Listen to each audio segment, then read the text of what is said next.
Hello mga mayora, madam, mga boss. Kayo ba'y nagpapadala lagi ng mga bagahe?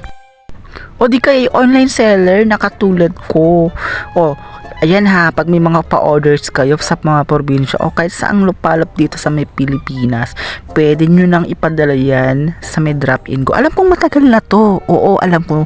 Yung iba alam na ito, pero sa mga hindi pa nakakaalam, ito yung maire-recommend ko na mabilis at madaling way para mapadala nyo ang mga pa-orders ninyo sa mga probinsya.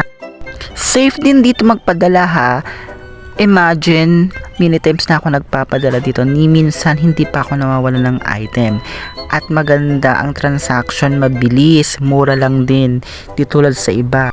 More destination po ang ating bus, ship, drop and go ng Victory ha. So magtanong lang po kayo dyan kung saang destination nyo pwedeng ipadala ang inyong mga items. Safe po yan at makakarating ng ligtas. O so paano ha? Magpadala na kayo. Bye-bye mga sis, mga mayora, mga boss. Hanggang sa susunod natin pagmamaritesan ha. Bye-bye.